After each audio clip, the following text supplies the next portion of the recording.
यदि गंगा पवित्रता का प्रतीक है, यदि गौ माता इस राष्ट्र के करुणा की भावना का प्रतीक है, तो गीता ज्ञान का प्रतीक है।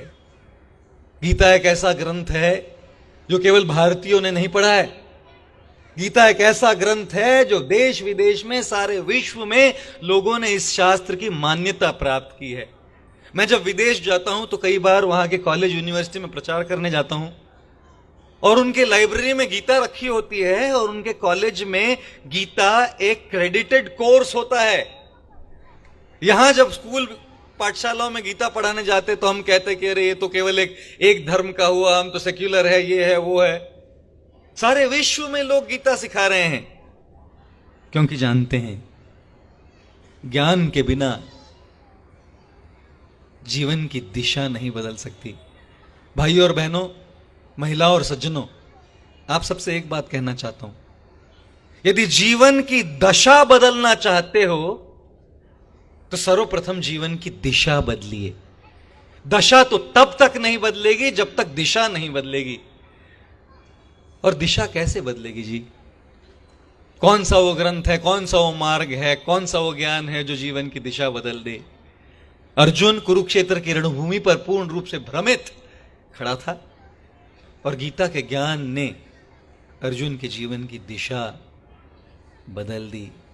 और वास्तव में जब दिशा बदल जाती है तब दशा बदल जाती है। आप सब लोगों ने देखा होगा, लोग आजकल भागते हैं, ट्रेडमिल पर भागते हैं, बाहर नहीं भागते, ट्रेडमिल पर भागते हैं और एसी लगाते तो एक बूंद पसीना नहीं आता।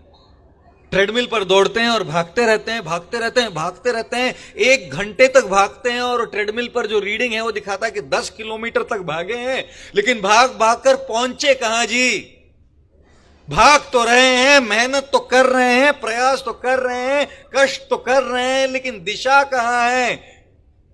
अपनी मेहनत को, अपने कार्य को, अपने जीवन को दिशा कहां है? उसी प्रकार से आज की आधुनिक सभ्यता, आज का यह आधुनिक समाज कार्य तो बहुत कर रहा है, मेहनत तो बहुत कर रहा है, कष्ट तो बहुत कर रहा है और भाग रहा है, पैसे कमा रहा है, नाना प्रकार की सुविधाओं को अर्जित कर रहा है, लेकिन दिशा कहां है? जब जीवन की अंतिम सांस निकलेगी, कहां जाएंगे हम लोग सब? क्या जीवन को कोई दिशा है? और यदि जीवन को दिशा देना चाहते हैं तो गीता एक ऐसा ग्रंथ है, ये तीसरा जी, जो हमारे जीवन को दिशा देता है, हमारे जीवन की दशा को बदल देता है और हमारे जीवन को परिवर्तित कर देता है। और इसीलिए हम गीता का आश्रय लेते हैं, गीता के ज्ञान की शरणागति लेते हैं। और श्रील प्रभुपाद जी ने हमको गंगा भी दी, हमको गोमाता भी दी और हमको भगवत गीता यथारूप भी दी। और इनकी ही वजह से, परम पूज्य भक्तिवेदांत स्वामी श्रील प्रभुपाद की वजह से सारे विश्व में लोग आज गीता पढ़ रहे हैं।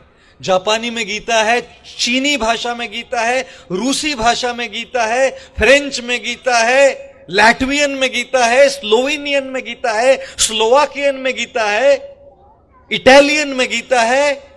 हर भाषा में आज गीता का अनुवाद हुआ है। सारे विश्व में लोग इस ग्रंथ से प्रेरणा लेते हैं। हम आप सबसे निवेदन करते हैं कि इस राष्ट्र की इस धरोहर को गंभीरतापूर्वक स्वीकार कीजिए और इस मार्ग, गीता के मार्ग से, इस दिशा से अपने जीवन की